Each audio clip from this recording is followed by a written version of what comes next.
Hey, how's it going? So in today's video, I'm going to break down my full Palantir investment. I'm going to talk about why I started investing in this company. I'm going to talk about my plans for the future of this investment, and I'm going to break down my Palantir investment tracker. I'm doing this in the interest of transparency. I've revealed my Palantir investment size a couple of times in previous videos, but I've never run through my full Palantir investment, and I'll actually throw a link to this spreadsheet in the description box of the video. I keep it up to date in real time, and if you want, you can download a copy for yourself and use it if you think that it could be useful.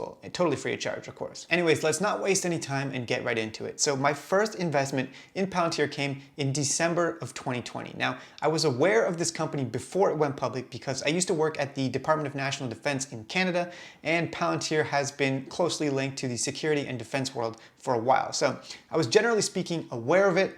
I noticed when it went public, but I didn't invest right away because I didn't know enough about the company to be confident.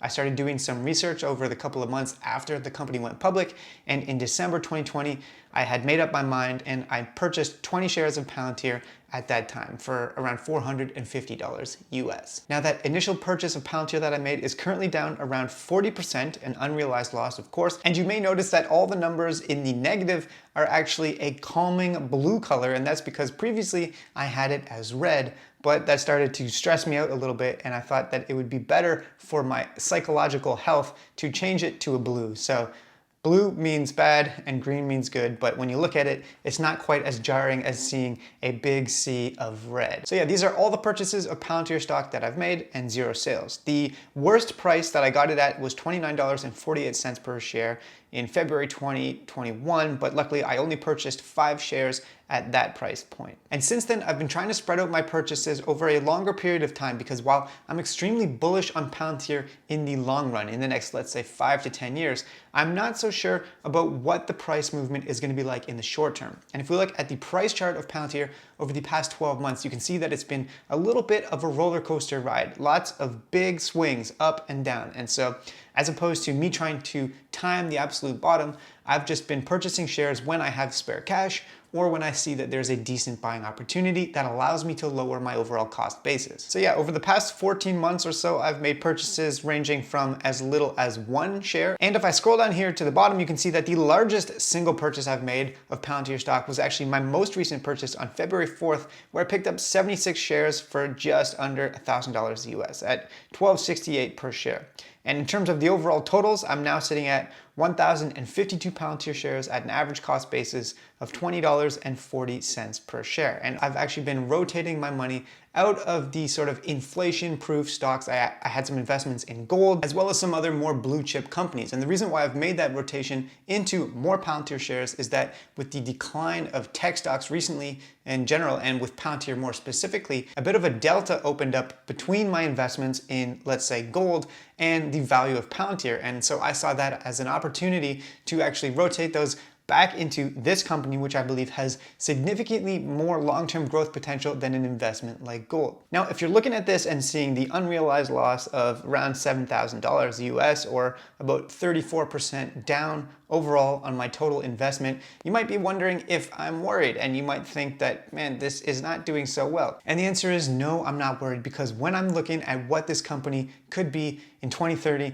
I don't think that the price today matters at all. Whether you're purchasing it for $13 per share or $25 per share, I think in 2030 and beyond, it's going to be completely irrelevant because it will exceed and surpass that by a significant margin. So in the short term, looking at these unrealized losses obviously hurts a little bit. Nobody likes to see red or, negative numbers in their portfolio, but I think the only way you can invest in a growth-focused tech company like this and still sleep at night is if you're taking a long-term approach. And if you're expecting rapid return on investment in a short period of time, then this type of investing is probably not for you. So that's how I've gotten to where I am today. And like I said, if you're interested in creating a similar type of spreadsheet for your own Palantir investment or any other investment, I'll throw a link to this in the description box, totally free. You can download a copy of it and you can modify it for your own purposes. Now, what about next steps? What are my plans for my Palantir investment moving forward? Well, essentially, I'm not planning on selling any shares. I haven't sold a single share of Palantir